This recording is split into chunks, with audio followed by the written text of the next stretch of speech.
শুরু হলো সব খবর। যমুনা টেলিভিশনের নিয়মিত আয়োজন সব খবরে আপনাদের সবাইকে আমন্ত্রণ জানাচ্ছি। আমি জান্নাতুল করিম। ইসরায়েলের সাথে সব চুক্তি বাতিল এবং সম্পর্ক ছিন্ন করতে মুসলিম বিশ্বের নেতাদের প্রতি আহ্বান জানানো হলো মার্চ ফর গাজা কর্মসূচি থেকে। এর আগে কোরআন তিলাওয়াতের মধ্য দিয়ে শুরু হয় মার্চ ফর গাজা আনুষ্ঠানিকতা। ফিলিস্তিনের চলমান গণহত্যার প্রতিবাদে লাখো জনতার ঢল নামে রাজধানীর সোহরাওয়ার্দী উদ্যানে। বিভিন্ন প্রান্ত থেকে মিছিল নিয়ে যোগদান লাখো মানুষ। মার্চ ফর গাজা নামের এই কর্মসূচিতে আসা প্রত্যেকের কণ্ঠে ছিল ফ্রি ফ্রি প্যালেস্টাইন স্লোগান। সবার মুখে মুখে গাজায় গণহত্যা বন্ধ এবং স্বাধীন রাষ্ট্র হিসেবে ফিলিস্তিন প্রতিষ্ঠার আকাঙ্ক্ষা। সোহরাওয়ার্দী উদ্যান মার্চ ফর গাজা কর্মসূচিতে ঘোষণাপত্র পাঠ করেন দৈনিক আমার দেশ পত্রিকার সম্পাদক ডক্টর মাহমুদুর রহমান। এবং গাজায় ফিলিস্তিনিদের উপর ইসরায়েলি আগ্রাসন বন্ধের দাবি জানানো হয়। বিকেল ৩টায় শুরু হয় মূল সমাবেশ। এক মঞ্চে ছিলেন ইসলামিক রাজনৈতিক সামাজিক সংগঠনের নেতারা। নানা শ্রেণী পেশার মানুষে কানায় কানায় পরিপূর্ণ ছিল মাঠ। ফিলিস্তিনিদের প্রতি সংহতি জানাতে দেশের বিভিন্ন স্থান থেকে প্রতিবাদ সমাবেশে অংশ নেয় তারা। প্যালেস্টাইন সলিডারিটি মুভমেন্ট বাংলাদেশের উদ্যোগে এই আয়োজন।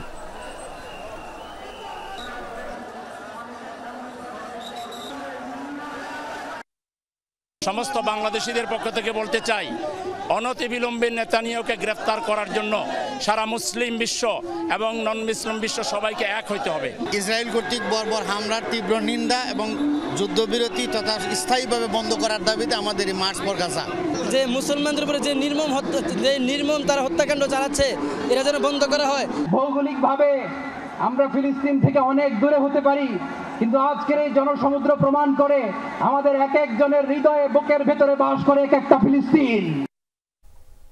শেষ হয়েছে সোহরাওয়ার্দী উদ্যানে চলা মার্চ ফর গাজা কর্মসূচি। এবারে বাড়ির পথে মানুষ। এ বিষয়ে আরো কিছু তথ্য সহকর্মীদের কাছ থেকে জেনে নেব। তাজনুর ইসলামের কাছে যেতে চাই। শুরুতেই টিএসসি এলাকায় আছেন তিনি। তাজনুর, একটু জানাবেন, কর্মসূচি তো শেষ হয়েছে, বাড়ির পথ ধরেছে মানুষ, রাস্তাঘাটের অবস্থা কেমন এখন? যারা আছেন তারা কি বলছেন? কলি, এখনো বহু মানুষ রাজু ভাস্কর্যের পাদদেশে বলা চলে যে সেই দুপুর থেকে যে স্লোগান চলছিল সেই স্লোগানে তারা এখনও মুখর করে রেখেছে পুরো টিএসসি প্রাঙ্গণ। যারা ফিরছেন তারা তো আসলে আরও ঘণ্টাখানেক আগেই সেই মূল যে আয়োজন সোহরাওয়ার্দী উদ্যানের ভেতরে, সেই আয়োজন তো এর মধ্যে শেষ হয়ে গিয়েছে, কিন্তু পেছনের যেই দৃশ্য এখনও রাজু ভাস্কর্যের পাদদেশে শত শত মানুষ ফিলিস্তিনের পক্ষে স্লোগান দিচ্ছে এবং প্রত্যেকের মাথায় ফিলিস্তিনের পতাকা, প্রত্যেকের হাতে ফিলিস্তিনের পতাকা। মূল যে বার্তাটি আজকের এই মার্চ ফর প্যালেস্টাইন কর্মসূচি থেকে দেওয়া হলো সেটি হচ্ছে গাজাবাসীর প্রতি বাংলাদেশের মানুষের যে অকুণ্ঠ সমর্থন। এবং প্রায় পুরোটা সময় জুড়ে আমরা দেখেছি যে বিভিন্ন ব্যানারে এই সংহতি বিভিন্নভাবে অনেকেই জানিয়ে আসছিল, বিভিন্ন রাজনৈতিক দল, বিভিন্ন সামাজিক সংগঠন।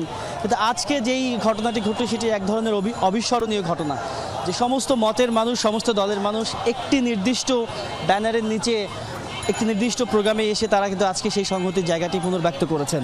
এবং যে স্লোগান এখনও দেওয়া হচ্ছে সেই স্লোগানের মূল বার্তাটি আসলে এটাই দেওয়া হচ্ছে যে ফিলিস্তিনের প্রতি মানুষের যে ভালোবাসা সেটি যেমন রয়েছে, একই সঙ্গে সাম্প্রতিক সময়ে গাজায় যে ন্যাক্কার হামলা, ইসরায়েলের যে বর্বরতা, সেই বর্বরতার প্রতিবাদ জানাচ্ছেন এখানে যারা হাজির হয়েছেন, যারা উপস্থিত হয়েছেন আজকের এই মার্চ ফর প্যালেস্টাইন সেই কর্মসূচিতে যারা অংশ নিয়েছেন তারা কিন্তু সেই প্রতিবাদের জায়গাটি বলছেন। একই সঙ্গে ইসরায়েলি পণ্য বর্জনের যেমন ঘোষণা এসেছে আজকের এই মূল আয়োজনের ঘোষণাপত্র থেকে, সেই বিষয়টিও কিন্তু আজকের এই এখন যারা এখানে উপস্থিত রয়েছেন তারা কিন্তু সেই কথাটি কিন্তু তারা পুনর্ব্যক্ত করছেন।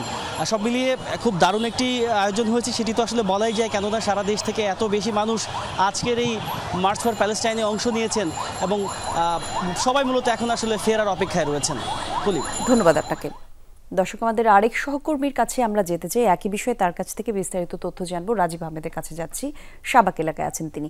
রাজীব, সোহরাওয়ার্দী ছড়িয়ে সমাবেশ তো অনেক দূর বিস্তৃত হয়েছিল, আমরা দেখেছি অসংখ্য মানুষের আনাগোনা দেখেছি আমরা। আপনি এখন যেখানে আছেন সেখানকার সবশেষ পরিস্থিতি জানবেন। আমি দেখতে পাচ্ছি আপনার পেছনে অসংখ্য মানুষ। জানতে চাই সেখানে সবশেষ কি পরিস্থিতি, এখনো যারা আছেন তারা মূলত কি বলতে চান?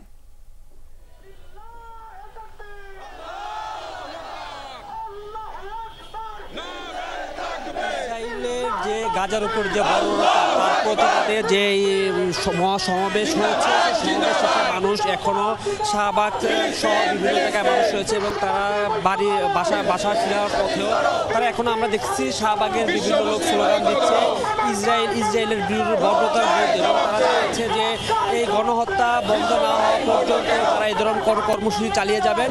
এবং তারা আমাদেরকে যেটা জানিয়েছেন যে গত বহুদিন ধরে এই ইসরায়েলের এই গণহত্যা গাজার উপরে, সেটা থেকে তারা পরিত্রাণ চায় এবং তারা আজকে সমাবেশে 5 দফার যে দাবি করেছে এবং ইসরায়েলের সাথে সব ধরনের সম্পর্ক তারা বিচ্ছিন্ন করার আহ্বান জানান এবং মুসলিম বিশ্বকে এই ইসরায়েলের সাথে যত ধরনের চুক্তি আছে সেই চুক্তিগুলো থেকে বিচ্ছিন্ন করার তারা আহ্বান জানান। এখনো আমরা দেখছি যে শাহবাগ এরিয়াতে এই ইসরায়েলের বর্বরতার বিরুদ্ধে মানুষ স্লোগান দিচ্ছে এবং প্লে কার্ডের মাধ্যমে মানুষ তার যে একাত্মতা প্রকাশ করতেছে যে করে হোক যে গাজাকে রক্ষা করতে হবে এবং গাজার মানুষের উপর যে বর্বরতা চালাচ্ছে ইসরায়েল তার বিপক্ষে দাঁড়াতে হবে। এছাড়াও আজকে সমাবেশে যে মানুষের যে গণজমায়েত, লাখো মানুষের যে একাত্মতাবাদ করেছে যে ইসরায়েলের যে বর্বরতা বা গণহত্যার বিরুদ্ধে তাদের যে একমত পোষণ বা দাঁড়িয়েছে তারই একটি বিষয় তারা দেখিয়েছেন এবং তারা বারবার বলছেন যে সকল মুসলিম বিশ্ব সহ বিভিন্ন রাষ্ট্রকে ইসরায়েলের সাথে যে কোনো ধরনের চুক্তি এবং যোগাযোগ বিচ্ছিন্ন করে এই গণহত্যার বিচারের আওতায় আনার তারা দাবি জানান। এছাড়াও তারা স্লোগানে এখনো স্লোগান প্রকম্পিত করে বলছেন যে করে হোক এই গণহত্যা বন্ধ করতে হবে। ধন্যবাদ আপনাকে রাজীব আমাদের সঙ্গে যুক্ত হবার জন্য। এবার ইঞ্জিনিয়ার্স ইনস্টিটিউশন থেকে আমাদের সঙ্গে সহকর্মী ফয়সাল মাহমুদ যোগ দিবেন, তার কাছ থেকেও জানবো বিস্তারিত তথ্য। ফয়সাল, মূল আনুষ্ঠানিকতা শেষ হয়েছে অনেক আগেই আমরা জানতে পেরেছি, এখনো অসংখ্য মানুষ আছেন আশেপাশে, কি বলছেন তারা মূলত? সবশেষ তথ্য যদি আমাদের একটু জানাতেন। কলি, মূল আনুষ্ঠানিকতা ঠিক বিকেল 4টার মধ্যেই শেষ হয়ে গেছে। তারপর থেকেই যেমনটি দেখছি আমরা, তারপর থেকেই মানুষজন কিন্তু তাদের যেখান থেকে এসেছেন তাদের গন্তব্যে ফেরার চেষ্টা করেছেন। তবে এখনও পর্যন্ত যদি বলি, এখন ঠিক 6টা বাজে, তবে এখনও পর্যন্ত সোহরাওয়ার্দী উদ্যানের আশপাশে কিন্তু বিপুল সংখ্যক মানুষের উপস্থিতি রয়েছে। সাধারণ মানুষ তারা আসলে ঢাকার বিভিন্ন প্রান্ত থেকে যারা মার্চ ফর গাজায় অংশ নিতে এই সোহরাওয়ার্দী উদ্যানে এসেছেন তারা কিন্তু এখনও পর্যন্ত তাদের গন্তব্যে যাচ্ছেন। সেই যাওয়া কিন্তু এখনও শেষ হয়নি। আপনি যদি দেখেন ঠিক ইঞ্জিনিয়ার্স ইনস্টিটিউটের সামনের যে গেটটি রয়েছে সেটি দিয়ে কিন্তু এখনও মানুষ কিন্তু বের হচ্ছেন। আপনি জানেন যে যেহেতু ঢাকা শহরের ভেতরের যারা ছিলেন বা ঢাকা শহরে যে সকল বাসিন্দারা সাধারণ মানুষ ছিলেন তারা কিন্তু সাথে সাথে প্রোগ্রাম শেষ হওয়ার পরপরই চলে গেছেন। তবে ঢাকার বাইরের যে সকল জেলা থেকে বা উপজেলা থেকে বিভিন্ন শহর থেকে যারা এসেছেন তারা মূলত কিছুটা সময় নিয়ে বের হচ্ছেন, কারণ যেহেতু পুরো ঢাকা শহরটাই এখন কিছুটা যানজট বা মানুষের সমাগম একটু বেশি, যার কারণেই মূলত তারা কিছুটা সময় নিয়ে আস্তে আস্তে সেই সোহরাওয়ার্দী উদ্যান তারা বের হওয়ার চেষ্টা করছেন। আপনি জানেন যে আজকের যে ঐতিহাসিক সমাবেশটি হয়েছে সেখানে সকল দল মত নির্বিশেষে লক্ষ লক্ষ মানুষ সেখানে জড়ো হয়েছিলেন, সমাবেশ করেছিলেন ফিলিস্তিনিদের প্রতি সংহতি জানিয়ে। গাজার যে গণহত্যা চলছে সেই গণহত্যা বন্ধে তারা কিন্তু এখনও সোচ্চার আওয়াজ তুলছেন। এখানে উপস্থিত যে সকল মানুষজন দেখছেন বা সাধারণ যে সকল মানুষজন দেখছেন তারা কিন্তু এখনো প্রত্যেকেরই কণ্ঠে সেই গাজার প্রতি সংহতি এবং ফিলিস্তিনের মানুষের প্রতি সংহতি জানিয়ে তারা গাজায় যে বর্বরতা চলছে সেই বর্বরতা বন্ধে আন্তর্জাতিক মানুষের দৃষ্টি আকর্ষণের জন্য তারা এই সমাবেশে আজকে সমবেত হয়েছে এবং সেই দাবি তারা জানিয়েছেন। ধন্যবাদ আপনাকে। ফিলিস্তিনে গণহত্যার প্রতিবাদে আজও দেশের বিভিন্ন স্থানে বিক্ষোভ মিছিল এবং মানববন্ধন হয়েছে। সকালে বরিশালের অশ্বিনী কুমার হলের সামনে মানববন্ধন করে জামায়াতে হিজবুল্লাহ নামের একটি সংগঠন। এতে অংশ নেন বিভিন্ন জেলার নেতাকর্মীরা। তার আগে একই স্থানে বিক্ষোভ করেছে বিভিন্ন প্রতিষ্ঠানের শিক্ষার্থী সহ নানা সংগঠন। পরে একটি বিক্ষোভ মিছিল করেন তারা। পাবনা শহরের আতাইকুলা রোড থেকে জামায়াতে আহলে হাদিসের বের হওয়া বিক্ষোভ মিছিল বিভিন্ন সড়ক প্রদক্ষিণ করে। পরে আব্দুল হামিদ সড়কে মানববন্ধন কর্মসূচি অনুষ্ঠিত হয়। এই সময় বক্তারা ফিলিস্তিনের গণহত্যা বন্ধের দাবি জানান। দিনাজপুরেও বিক্ষোভ মিছিল হয়েছে। মাদ্রাসার শিক্ষক কর্মচারীদের সংগঠন জামিয়াতুল মাদ্রাসার উদ্যোগে শহরের গৌড়ে শহীদ মসজিদের সামনে থেকে মিছিলটি বের হয়। গাজা এবং রাফায় নির্বিচারে হত্যার নিন্দা জানান তারা। এছাড়া দেশের বিভিন্ন স্থানেও বিক্ষোভ হয়েছে।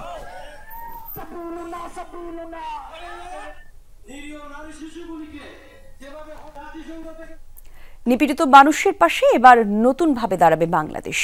ইসরায়েলি হামলায় আহত ফিলিস্তিনিদের দেয়া হবে চিকিৎসা। প্রাথমিকভাবে 1000 আহতকে বাংলাদেশে আনার সিদ্ধান্ত হয়েছে, আর এই উদ্যোগ নিয়েছে স্বেচ্ছাসেবী প্রতিষ্ঠান আল মারকাজুল ইসলাম। আহতদের আনা নেয়া এবং চিকিৎসা বাবদ এরই মধ্যে জোগাড় হয়েছে তহবিল। সরকারি অনুমতি পেলে মে মাস থেকে এই কার্যক্রম করতে চায় প্রতিষ্ঠানটি।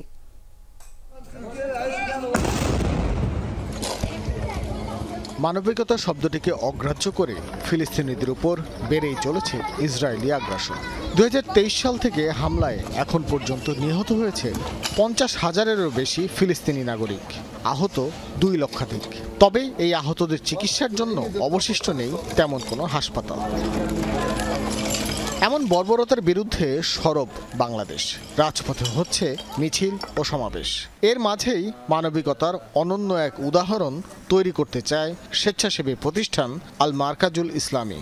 3 ধাপে 3000 ফিলিস্তিনিকে বাংলাদেশে এনে চিকিৎসা দিতে প্রস্তুত প্রতিষ্ঠানটি। মোট 13টি ক্যাটাগরিতে দেয়া হবে আহত ফিলিস্তিনিদের চিকিৎসা। মারাত্মকভাবে তারা আহত অবস্থায় আছেন, তাদেরকে যদি আমরা আনতে পারি তাহলে সেটা আমরা ওইখানকার যে লোকাল আইসিআরসি আছে, আইসিআরসি গাজা বা রেড ক্রস বা রেড ক্রিসেন্ট সহ ইন্টারন্যাশনাল যে অর্গানাইজেশন আছে, ইউএন হতে পারে, তাদের হেল্পের মাধ্যমে, তাদের ডাটা কালেকশনের মাধ্যমে আমরা তাদেরকে নিয়ে আসতে পারি। আইডিএফের সাথে এক তৃতীয় ব্যক্তি বা তৃতীয় প্রতিষ্ঠান অর্গানাইজেশনের চুক্তির মাধ্যমে ডাইরেক্ট বাংলাদেশে তারা আসবে, যেমনটি ইন্দোনেশিয়া করছে। আহতদের ফিলিস্তিন থেকে প্লেনে আনা, থাকা খাওয়া, চিকিৎসা এবং ফেরত পাঠানো বাবদ প্রয়োজনীয় ফান্ড ইতিমধ্যেই সংগ্রহ করা হয়েছে বলে জানান প্রতিষ্ঠানটির চেয়ারম্যান। 1000 রোগীর 40টা হসপিটাল মিলে ঢাকার আমরা এই সেবাটা দিব।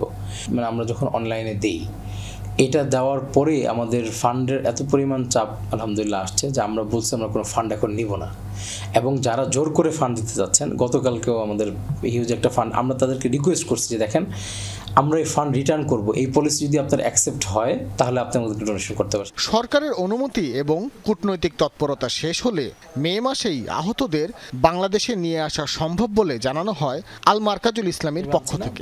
তাদেরকে আমরা একটা ভালো সুস্থ মানুষ হিসেবে ট্রিট করছি এবং সেভাবে তাদেরকে আমরা ফেরত পাঠানোর আশা রাখি। ভাস্কর ভাদুরী, যমুনা নিউজ, ঢাকা। বর্ষবরণের আনন্দ শোভাযাত্রা যথাসময়ে হবে। পলাতক ফ্যাসিস্টরা আগুন লাগিয়ে নতুন বছর বরণে বাধা তৈরির চেষ্টা করলেও উৎসব আরও আনন্দমুখর হবে বলছে ঢাকা বিশ্ববিদ্যালয় কর্তৃপক্ষ। ফ্যাসিবাদের পাপেটে আগুন দেয়া এক যুবককে সিসিটিভির ফুটেজ থেকে চিহ্নিত করার কাজ করছে পুলিশ। এদিকে সংস্কৃতি উপদেষ্টা মোস্তফা সরোয়ার ফারুকী দাবি করেন, শেখ হাসিনার দোসররাই চারুকলায় ফ্যাসিবাদের মুখায়ব পুড়িয়ে দিয়েছে। বাংলা নববর্ষ 1432 বরণে যখন ক্ষণ গণনা চলছে, আনন্দ শোভাযাত্রার জন্য যখন প্রস্তুত হচ্ছে জাতি, ঠিক তার পূর্ব মুহূর্তে এমন বিরল ঘটনার সাক্ষী হলো ঢাকা বিশ্ববিদ্যালয়ের চারুকলা প্রাঙ্গণ। রবিবার ভোর 5টার দিকে আনন্দ শোভাযাত্রার সবচেয়ে আকর্ষণীয় পাপেট ফ্যাসিবাদের মুখাকৃতি পুড়িয়ে দেয় দুর্বৃত্তরা। কি বলবো, এটা তো আমাদের পরিশ্রম, এতদিনের পরিশ্রম এভাবে ছিল হয়ে যাবে এটা আমি নিতে পারতেছি না। এই চারুকলার শিক্ষক যারা ছিলেন, এরকম 2-4 জন লোক আছেন, তারা সরাসরি যুক্ত, যারা এখনো জীবিত আছেন। ঘটনার পরপরই অতিরিক্ত পুলিশ সদস্য মোতায়েন করা হয় চারুকলা চত্বরে। গোয়েন্দা পুলিশের পাশাপাশি বিভিন্ন সংস্থাও নেমে পড়ে তদন্তে। ডিএমপি কমিশনার সহ পুলিশের ঊর্ধ্বতন কর্মকর্তারাও ঘটনাস্থল পরিদর্শন করেছেন। তবে কোনো মন্তব্য করতে রাজি হননি পুলিশ কমিশনার। পুলিশি পাহারা, বিশ্ববিদ্যালয়ের নিরাপত্তা টিমের সদস্য, চারপাশে এত সিসি ক্যামেরা থাকার পরও দুর্বৃত্তরা আগুন ধরিয়ে দিল। রহস্যজনক এই ঘটনায় ডিএমপির আরেক কর্মকর্তা কথা বলেন গণমাধ্যমের সাথে। ফ্যাসিস্ট তার যে একটা পোর্ট্রেট করা হয়েছে এইটা, এবং ওইটা পুরাইতে গিয়ে সম্ভবত কবুতরের কিছু অংশ আংশিক পুরানো হয়েছে। তাহলে ওই জিনিসটা যারা লাইক করে না তারাই এই কাজটা করবে, এটা একটা মানে অনুমান নির্ভর কথা। ঘটনার পরপরই জরুরি বৈঠকে বসেন ঢাকা বিশ্ববিদ্যালয়ের উপাচার্য। দীর্ঘ সময় বৈঠক শেষে সাংবাদিকদের সঙ্গে কথা বলেন বিশ্ববিদ্যালয়ের প্রক্টর। জানান, চারুকলার মূল ফটক টপকে ভেতরে প্রবেশ করে এক যুবক। মেইন গেটের ফটক টপকে সে এসছে, টপকে আসার আগে সে মাস্ক পরেছে, এসে সে প্রথমে সে লিকুইড কিছু দিয়েছে একটা মোটিফে, যেটা দানবাকৃতি একটা মোটিভ ছিল, তারপরে আবার সেটা ফায়ার করে আবার সে বেরিয়ে গেছে, ওই একই গেট দিয়ে বেরিয়ে গেছে এবং সে ছবির হাট দিয়ে সোহরাওয়ার্দী উদ্যানের ভিতরে ঢুকে গেছে। তো যেহেতু সে মাস্ক পরা ছিল, ছবিটা আমাদের কাছে অতটা পরিষ্কার না, বাট এটা নিয়ে কাজ চলছে। এদিকে সংস্কৃতি বিষয়ক উপদেষ্টার দাবি, শেখ হাসিনার দোসররাই ফ্যাসিবাদের মুখাবয়ব পুড়িয়েছে।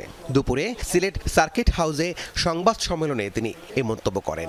এই ঘটনায় জড়িতদের দ্রুত আইনের আওতায় আনার কথাও বলেন তিনি। যারাই চায় না এই ফ্যাসিবাদের মুখাবয়ব র্যালিতে থাকুক, ধরেন নানান রকমের মতামত থাকতে পারে, ক্রিয়েটিভ কমেন্ট, কিন্তু যখন এটা পুড়িয়ে দিতে যায় তখন বুঝতে হবে যে এটার পিছনে একটা সংঘবদ্ধ শক্তি কাজ করছে। আয়োজকরা জানিয়েছেন, অনাকাঙ্ক্ষিত এই ঘটনা বর্ষবরণের শোভাযাত্রার প্রস্তুতিতে ব্যাঘাত ঘটালেও উৎসবে প্রভাব ফেলবে না। রাব্বি সিদ্দিকী, যমুনা নিউজ, ঢাকা। ট্রান্সশিপমেন্ট সহ যে কোনো সুবিধা থেকে বঞ্চিত করা হলে তার বিকল্প খুঁজে নেবে বাংলাদেশ, এমনটাই মন্তব্য করেছে জাতীয় নাগরিক পার্টির উত্তরাঞ্চলের মুখ্য সংগঠক সার্জিস আলম। সকালে পঞ্চগড়ে জেলা প্রশাসনের আয়োজনে মাশরুম এবং মুক্তা চাষের প্রশিক্ষণ কর্মসূচিতে এসব কথা বলেছেন তিনি। সার্জিস বলেন, বাংলাদেশ ভারত প্রতিবেশী রাষ্ট্র, তারা কখনোই মুখোমুখি অবস্থানে যাবে না। তবে ভারত কেমন আচরণ করছে তার উপরে নির্ভর করবে দুই দেশের সম্পর্ক। কোনো রাজনৈতিক দলের মতাদর্শে নয়, একটি দেশ হিসেবে ভারত আরেক দেশের সাথে চুক্তি করবে, এমনটা আশা করেন সার্জিস। এছাড়াও সম্প্রতি শামসুজ্জামান দুদুর মন্তব্যের জবাবে সার্জিস বলেন, এটি তার ব্যক্তিগত মতামত, দল হিসেবে বিএনপি নয়।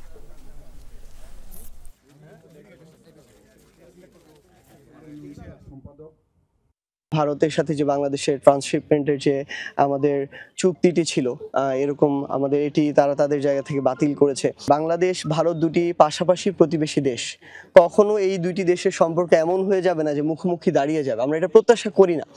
কিন্তু ভারতের কাজ, তারা বাংলাদেশকে কিভাবে ডিল করছে, কোন চোখে দেখছে, এই জিনিসগুলোই ভারতের সাথে বাংলাদেশের সম্পর্কগুলো নির্ধারণ করবে। একদম ফ্রেশ বিশ্বমানের প্রযুক্তির সকল সুবিধা নিয়ে ভালো থাকুন আপনিও। কঙ্কা।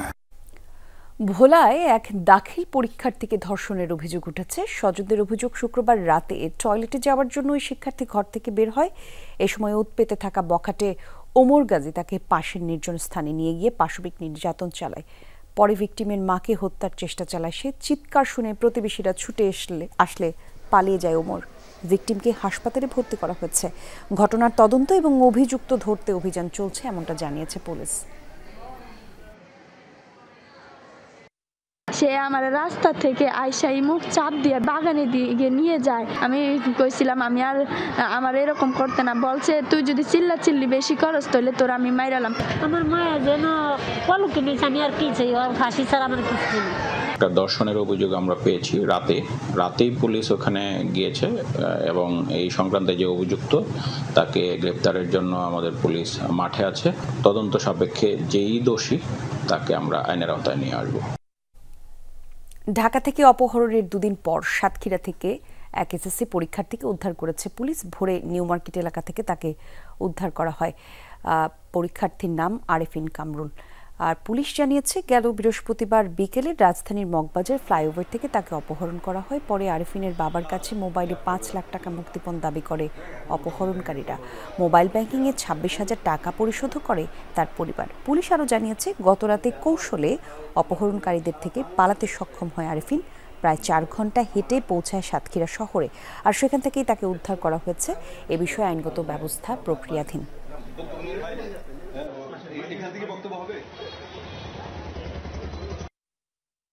কেউ একজন ডাক দেওয়ার পরে আমি সাথে একটু তার দিকে তার ফেস ঝাপসা হয়ে যায়, আমি সেন্সলেস হয়ে যাই। পরে আমাকে কোন একটা গাড়িতে করে আমাকে নিয়ে একটা জায়গা নিয়ে আসে, জায়গাটা আমি ঠিক চিনি না। বন্ধুর বাসা থেকে বাসায় আসার পথে নিখোঁজ হন এই বিষয়ে রামপুরা থানা এলাকায় রামপুরা থানাতে একটি জিডি রুজু হয়েছে। রীতি অনুযায়ী ৩ মাস পরপর খোলা হয় কিশোরগঞ্জের ঐতিহাসিক পাগলা মসজিদের দান বাক্স। তবে এবার দান বাক্স খোলা হয়েছে ৪ মাস ১১ দিন পর। ২৮ বস্তায় নগদ অর্থ ছাড়াও স্বর্ণালঙ্কার আর বিদেশি মুদ্রাও পাওয়া গেছে। টাকা গণনার কাজে অংশ নিয়েছে ৪ শতাধিক মানুষ। এবার রেকর্ড ৯,৮০,৬৮৭ টাকা মিলেছে বলে জানিয়েছে মসজিদ কমিটি। বরাবরের মতোই দান বাক্স খুলে চক্ষু চড়ক গাছ, এ যেন টাকার পাহাড়। ৪ মাস ১১ দিন পর একে একে খোলা হলো কিশোরগঞ্জের ঐতিহ্যবাহী পাগলা মসজিদের ১১টি দান বাক্স। ২৮ বস্তা নগদ টাকা সহ মিলেছে স্বর্ণালঙ্কার ও বিদেশি মুদ্রা। পাশাপাশি ছিল রাজনৈতিক সামাজিক বিভিন্ন মনোবাসনা পূরণের অসংখ্য চিঠি। মহা আয়োজনে সকাল থেকে শুরু হয় টাকা গণনার কাজ। অংশ নেয় মসজিদ, মাদ্রাসা, এতিমখানার শিক্ষক শিক্ষার্থী, ব্যাংকের কর্মকর্তা কর্মচারী সহ ৪ শতাধিক মানুষ। আমার ছেলের জন্য মানত ছিল, এই মানত যেন আল্লাহ পূরণ করে, এজন্য আসছি।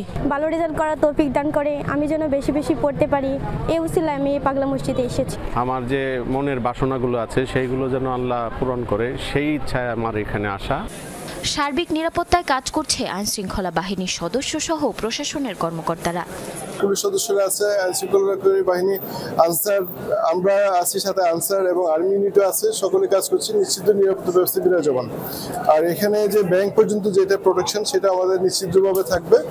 কর্তৃপক্ষ বলছে বিপুল পরিমাণ এই অর্থ ব্যবহৃত হবে মসজিদের যাবতীয় ব্যয় সহ অন্যান্য কল্যাণ কাজে। এই টাকা দিয়ে মূলত এই মাদ্রাসার যে পরিচালনা, স্টাফ সহ যারা আছেন দায়িত্বপ্রাপ্ত, তাদের বেতন ভাতা, এই কমপ্লেক্সের উন্নয়ন, এখানে একটি এতিমখানা আছে, সেই এতিমখানায় যে আমাদের ছোট ছোট বাচ্চারা থাকে তাদের থাকা খাওয়া এগুলো সহ তাদের শিক্ষা সকল কাজে ব্যয় হয়। একই সাথে আমরা গত ১ বছর ৫২৯ জন ব্যক্তিকে জটিল দুরারোগ্য রোগে যারা আক্রান্ত তাদেরকে বিভিন্ন অঙ্কের অনুদান প্রদান করেছে। জনশ্রুতি আছে প্রায় ২৫০ বছর আগে এক সাধকের বাস ছিল নরসুন্দা নদের মধ্যবর্তী স্থানে। তার দেহাবসানের পরই পাগলা পীরের মসজিদ নামে পরিচিতি পায় স্থানটি। জারিন অর্নি, যমুনা নিউজ। জনগণ এবং সেনাবাহিনীর মধ্যে ইস্পাত কঠিন ঐক্য গড়ে তুলতে হবে মন্তব্য করেছেন দৈনিক আমার দেশের সম্পাদক মাহমুদুর রহমান। সকালে রিটায়ার্ড আর্মড ফোর্সের অফিসার্স ওয়েলফেয়ার অ্যাসোসিয়েশন আয়োজিত রাজনীতি প্রভাব মুক্ত সশস্ত্র বাহিনী শীর্ষক সেমিনারে এসব কথা বলেন তিনি। আরও বলেন, সেনাবাহিনীর অভ্যন্তরীণ সংস্কারের প্রয়োজন। সে সময়ে সেনাবাহিনীর অভ্যন্তরীণ সংস্কারের নীতিমালা তুলে ধরেন মাহমুদুর রহমান। বলেন, দলীয় রাজনীতিতে সেনাবাহিনীর প্রবেশের দেশের জন্য মঙ্গল নয়। আয়োজনের বাংলাদেশের জনগণকে ভারতের বিষয়ে সদা সতর্ক থাকতে বলেন এলডিপির প্রেসিডেন্ট কর্নেল অলি আহমেদ। এবং সেমিনারে রাওয়ার চেয়ারম্যান কর্নেল মোহাম্মদ আব্দুল হক বলেন, ষড়যন্ত্র ঘরে বাইরে লক্ষ্যবস্তু বা টার্গেট হলে সশস্ত্র বাহিনী এবং ইসলামী মূল্যবোধ, আর সেই ষড়যন্ত্রের সাথে জড়িত এই দেশীয় দালালরা।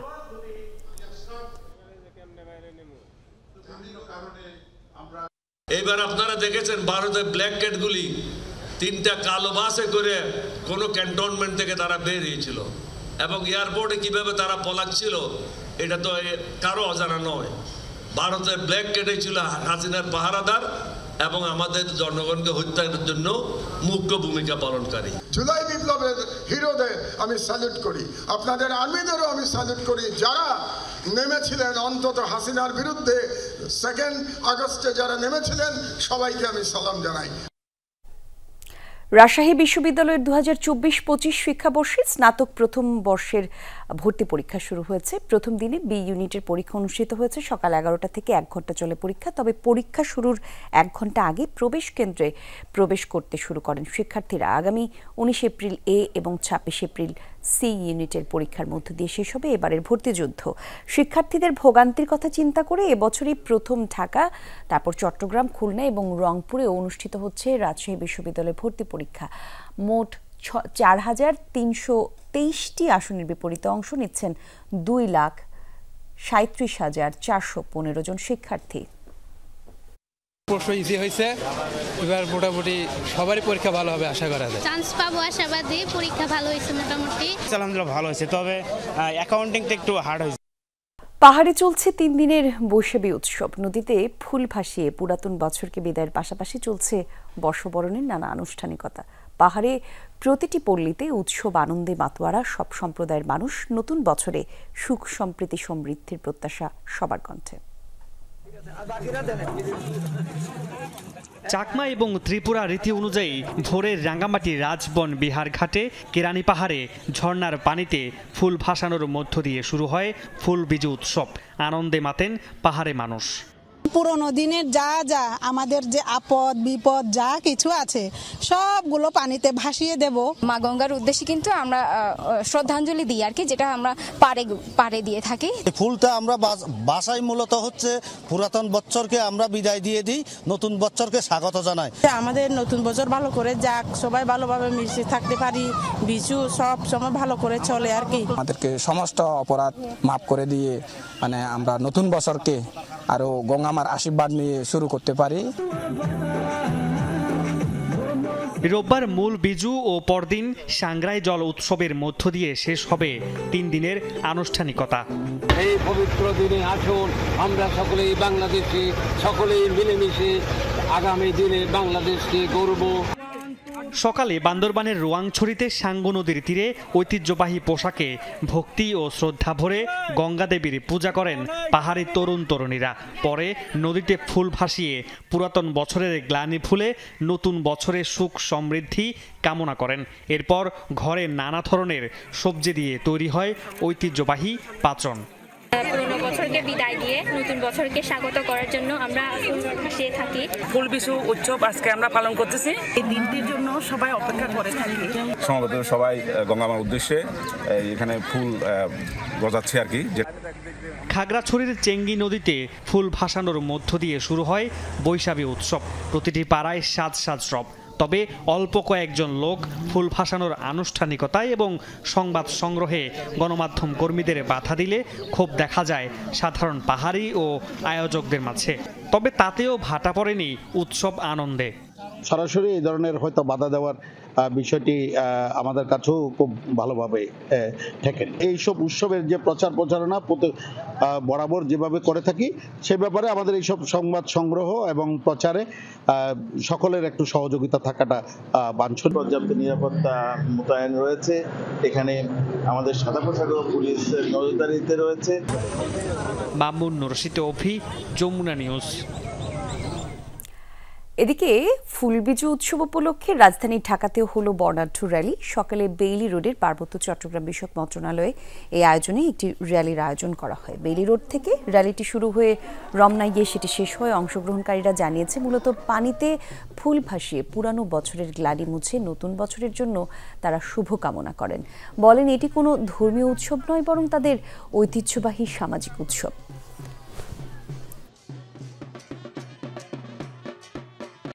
পুরান বছরটা যেভাবে গেছে আগামী বছরটা যেন ভালোভাবে আসে। অশুভ থেকে মুক্ত হয়ে যেন নতুনভাবে নতুন জীবনযাপন করতে পারি। আদিবাসীরা যারা আসে তারা সবাই মিলে একসাথে আমরা ফুল বাজাতে আসি আর কি, আর সাথে র্যালি করি, প্রার্থনা করি যেন আমরা সারা বছর সুন্দর করে কাটাতে পারি। কালকে হয়েছে বিজু আর পরশু দিন হয়েছে আমাদের নতুন বছর। ফুলটাকে ভাসিয়ে নতুন বছরটাকে আমরা স্বাগতম জানাই। সিঙ্গাপুর থেকে দেশে ফেরার 24 ঘন্টা না পেরোতেই হোম অফ ক্রিকেট মিরপুরে উপস্থিত তামিম ইকবাল। চিরপ্রতিদ্বন্দ্বী আবাহনীর বিপক্ষে নিজ দল মোহামেডানের ম্যাচ দেখতে বিকেল 2:45 শেরে বাংলায় হাজির হন তামিম। হোম অফ ক্রিকেটের মূল গেটে গাড়ি থেকে নেমে সোজা মোহামেডানের ড্রেসিং রুমে চলে যান তিনি। ড্রেসিং রুমে সবার সাথে কিছুক্ষণ সময় কাটিয়ে মোহামেডান এবং বিসিবির কর্তাদের সাথেও দেখা করেন তামিম। গত 24 মার্চ বিকেএসপিতে শাইনপুকুরের বিপক্ষে ম্যাচে হার্ট অ্যাটাক করেন তামিম এবং তাৎক্ষণিক রিং পরানোর পর উন্নত চিকিৎসার জন্য নেওয়া হয়েছিল সিঙ্গাপুরের ফায়ার পার্ক হাসপাতালে।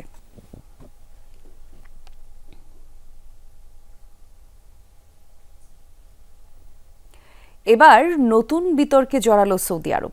গাজায় যখন চলতি শতকের ভয়াবহতম বর্বরতা চলছে তখন দেশটিতে ডিজে পার্টির আসর বসানোর অভিযোগ উঠেছে। মদিনার অদূরে আল উলা এলাকায় নাচ গানের আসরের বেশ কয়েকটি ভিডিও ছড়িয়ে পড়েছে সামাজিক যোগাযোগ মাধ্যমে। জাতিগত নিধনের শিকার ফিলিস্তিনিদের দুর্দশার মধ্যেই সৌদি আরবের এমন বিতর্কিত পার্টি নিয়ে উঠেছে সমালোচনার ঝড়। তোপের মুখে পড়েছেন ক্রাউন প্রিন্স মোহাম্মদ বিন সালমান।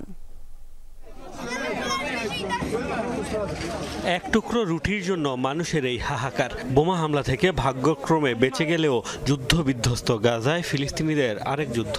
মাইলের পর মাইল হেঁটে স্বজাতির মানুষের সাথে রীতিমতো প্রতিযোগিতা করে সংগ্রহ করতে হয় খাবার। এখানকার পরিস্থিতি খুবই শোচনীয়। সহায়তার জন্য একটি কুপন পেতে 4 কিলোমিটার হাঁটতে হয়। নারী ও বৃদ্ধদের জন্য যা খুবই কঠিন। পৃথিবীর অন্য প্রান্তের মানুষের মতো আমরাও মানুষ, আমাদেরও খাবার প্রয়োজন। রাজপ্রাসাদ বিলাসিতা চাই না, শুধু ক্ষুধা নিবারণের জন্য খাবার চাই। ঠিক এই সময়েই মুসলিমদের তীর্থভূমি হিসেবে পরিচিত সৌদি আরবে উদ্দাম নাচ গানের আসর বসানোর অভিযোগ উঠেছে। নেটিজেনদের দাবি, পবিত্র নগরী মদিনার অদূরে আল উলা শহরের বিখ্যাত এলিফ্যান্ট রকের সামনে হয় এই আয়োজন। কথিত ডিজে পার্টির বেশ কয়েকটি ভিডিও ছড়িয়ে পড়েছে সোশ্যাল মিডিয়ায়। এতে দেখা যায় পশ্চিমা গানের তালে তালে নাচছেন তরুণ তরুণীরা। মৃত্যুপুরী গাজার মানুষের চরম দুর্দশায় ও আরব বিশ্বের নির্বিকার ভূমিকা নিয়ে আগে থেকেই চলছে নিন্দার ঝড়। ইসরায়েলি আগ্রাসন বন্ধে কার্যকর ভূমিকা না রাখার অভিযোগে সমালোচনায় বিদ্ধ সৌদি আরবও। এরই মধ্যে এই নতুন বিতর্কে জড়ালো দেশটি। নেটিজেনদের তোপের মুখে ক্রাউন প্রিন্স মোহাম্মদ বিন সালমান। চলতি মাসে ঈদ উল ফিতর উপলক্ষে লুসাইল ফেস্টিভ্যালে কাতারের আকাশেও দেখা গেছে বর্ণিল আলোকসজ্জা, এয়ার শো। ছিল খোলা ময়দানে নাচ গানের আয়োজনও, যা নিয়েও সমালোচনা কম হয়নি। Mostafa Mahmud, Jamuna news. March for Gaza কর্মসূচির সাথে সংহতি প্রকাশ করে বিক্ষোভ মিছিল এবং সমাবেশ করেছে মাদ্রাসা শিক্ষক এবং কর্মচারীদের সংগঠন বাংলাদেশ জামিয়াতুল মোদাসেরিন। ফিলিস্তিনের গাজা উপত্যকায় ইসরায়েলি বর্বরোচিত গণহত্যার বিক্ষোভ মিছিল এবং সমাবেশ করে এই সংগঠনটি। সারা বাংলাদেশের মাদ্রাসা শিক্ষক এবং কর্মচারীরা এই কর্মসূচি অংশগ্রহণ করেন। আর এই সময় তারা গাজায় মুসলমানদের হত্যা বন্ধের দাবি জানায়। একই সাথে বিক্ষোভ মিছিল এবং সমাবেশ শেষে প্যালেস্টাইন সলিডারিটি মুভমেন্ট কর্তৃক আয়োজিত মার্চ ফর গাজায় যোগ দেন বিক্ষোভকারীরা।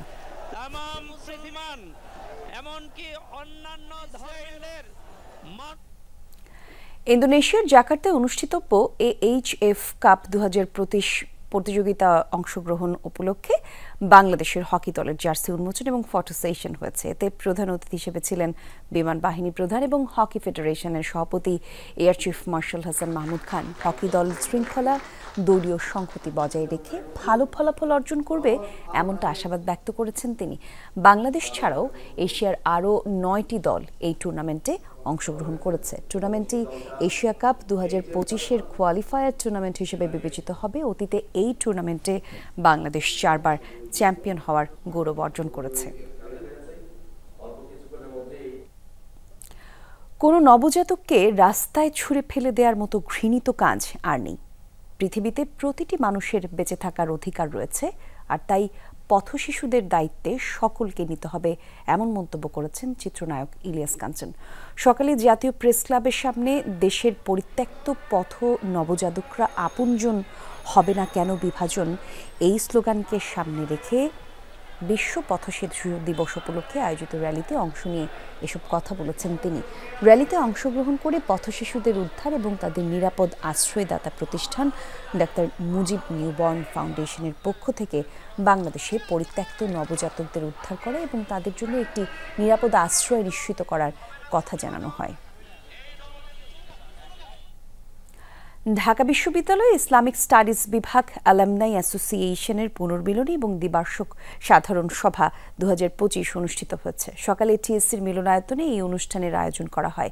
ঢাকা বিশ্ববিদ্যালয়ের উপাচার্য অধ্যাপক নিয়াজ আহমেদ খান অনুষ্ঠানে প্রধান অতিথি হিসেবে বক্তব্য রাখেন এবং উপস্থিত ছিলেন দিনব্যাপী বিভিন্ন কর্মসূচিও পালন করেছেন তারা। সভাপতিত্ব করবে অ্যালামনাই অ্যাসোসিয়েশনের আহ্বায়ক ডক্টর রশিদ আহমেদ হুসাইন। আর ইসলামের অসাম্প্রদায়িক চেতনা এবং প্রকৃত মর্মবাণী সকলের মাঝে ছড়িয়ে দিতে সম্মিলিতভাবে কাজ করার জন্য বিভাগের শিক্ষক, অ্যালামনাই এবং শিক্ষার্থীদের প্রতি আহ্বান জানান বক্তারা।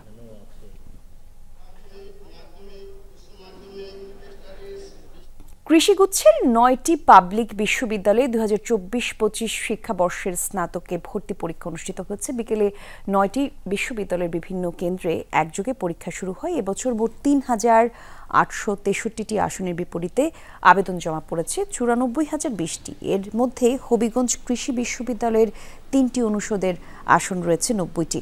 পরীক্ষা শুরুর পর কেন্দ্র পরিদর্শন করেন বিশ্ববিদ্যালয়ের উপাচার্য সৈয়দ সাইমুদ্দিন আহমেদ এবং এবারে গুচ্ছ পরীক্ষার সার্বিক তত্ত্বাবধানে রয়েছে বাংলাদেশ কৃষি বিশ্ববিদ্যালয়।